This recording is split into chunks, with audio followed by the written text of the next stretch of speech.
Bismillahirrahmanirrahim. Pada video kali ini, saya akan menyampaikan tugas tentang program pendidikan calon guru penggerak Modul 1.1A7 Demonstrasi Kontekstual Pemikiran Filosofi Ki Hajar Dewantara. Sebelum melanjutkan, perkenankanlah saya untuk memperkenalkan diri saya. Nama saya adalah Wiwin Winarsi. Saya merupakan guru kimia dari SMA Negeri 4 Pontianak. Saya merupakan calon guru penggerak yang berasal dari Kota Pontianak, Provinsi Kalimantan Barat, kelas A yang dibina oleh fasilitator Ibu Safina Melia. Pemikiran filosofis Ki Hajar Dewantara. Pendidikan menuntun segala kodrat yang ada pada anak agar mereka dapat mencapai keselamatan dan kebahagiaan yang setinggi-tingginya, baik sebagai manusia maupun sebagai anggota masyarakat. Pendidik hanya dapat menuntun tumbuhnya kekuatan kodrat pada anak agar mendapatkan perbaikan tingkah laku, bukan dasar hidupnya, dan memperbaiki tumbuhnya kekuatan kodrat anak. Dalam prosesnya, anak diberi kebebasan, namun pendidik tetap memberikan tuntunan agar anak tidak kehilangan arah dan membahayakan dirinya, dan agar anak dapat menemukan kemerdekaan dalam belajar. Seperti yang telah kita ketahui, bahwa Ki Hajar Dewantara menyatakan 3 asas tentang pendidikan nasional. Yang pertama adalah Ingarso Sung Tulodo, yang berarti di depan seorang pendidik harus dapat memberikan contoh atau teladan yang baik kepada siswa-siswinya. Ing Madyo Mangun Karso, di tengah atau bersama-sama dengan siswa, seorang pendidik diharapkan dapat aktif bekerja sama dengan siswa dalam usaha mencapai tujuan pendidikan. Yang terakhir adalah Tutwuri Handayani. Di belakang, seorang pendidik harus mampu mengarahkan dan memotivasi peserta didik agar dapat mencapai hasil belajar yang optimal. Pendidikan karakter merupakan hal yang sangat urgent dalam pendidikan pada saat ini. Nah, ternyata pendidikan karakter itu sudah diterapkan oleh Ki Hajar Dewantara pada masanya. Namun, Ki Hajar Dewantara tidak menyebutkan istilah karakter, namun menyebutnya dengan istilah budi pekerti. Menurut Ki Hajar Dewantara, pengajaran atau pendidikan berarti menuntun tumbuhnya budi pekerti dalam hidup anak didik, supaya mereka kelak menjadi manusia yang berpribadi, beradab, dan bersusila. Budi terbagi menjadi 3. Cipta, yaitu pikiran yang mengarah ke ranah kognitif. Rasa atau perasaan yang mengarah ke ranah afektif. Karsa atau kehendak atau kemauan.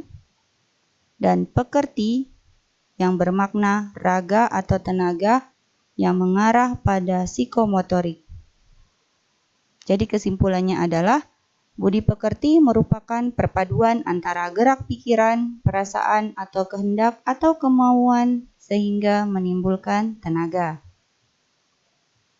Nah, bagaimana cara untuk mengembangkan proses pendidikan di ruang kelas secara efektif?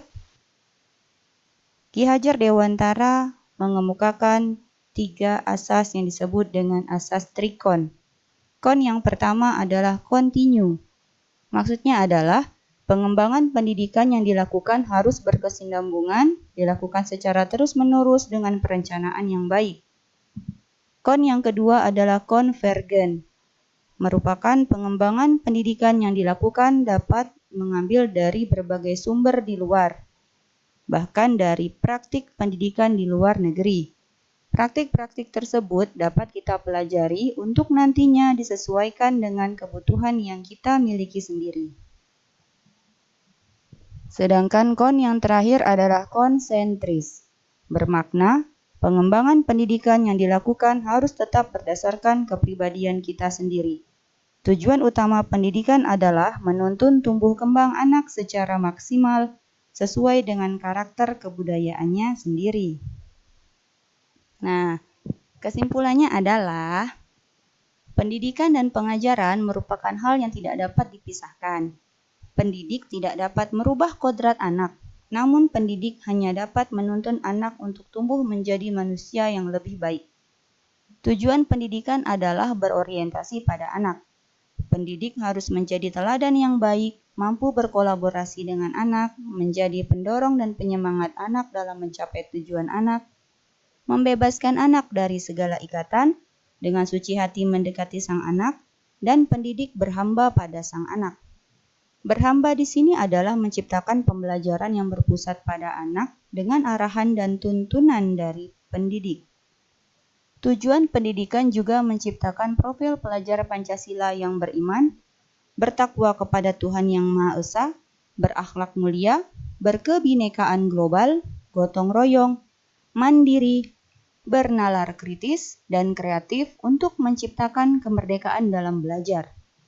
Semua hal ini dapat terwujud dengan komunikasi dan kolaborasi yang baik dan efektif secara holistik antara anak didik, pendidik, pihak sekolah, keluarga, dan masyarakat. Berikut merupakan contoh-contoh pembelajaran yang sudah menerapkan pemikiran filosofis Ki Hajar Dewantara. Yang pertama, dari gambar ini bisa kita lihat para pelajar sedang melakukan pembelajaran di luar kelas. Dan ini sudah pasti dapat membuat siswa lebih bahagia. Gambar yang kedua, ini merupakan pelajaran olahraga yang diselingi dengan permainan rakyat seperti lompat karet. Yang ketiga, ini merupakan praktikum IPA pada materi sifat koligatif larutan. Praktikumnya adalah praktik membuat es krim pada submateri penurunan titik beku. Jadi siswa melaksanakan praktiknya secara langsung. Gambar yang keempat merupakan peran guru pada Ing Madyo Mangunkarso, artinya berada di tengah bekerja sama dengan siswa. Bekerja sama di sini dicontohkan adalah guru bersama-sama dengan siswa, bekerja sama dan berkolaborasi dalam menjaga atau membersihkan lingkungan sekolah. Gambar yang terakhir adalah bahwa pendidikan disesuaikan dengan kodrat zaman. Artinya adalah pendidikan disesuaikan dengan perkembangan zaman. Karena sekarang zaman teknologi dengan IT yang tinggi, maka pendidikan juga menyesuaikan dengan teknologi yang tinggi. Artinya siswa mampu memiliki kemampuan teknologi yang tinggi juga. Sekian, terima kasih. Wassalamualaikum warahmatullahi wabarakatuh.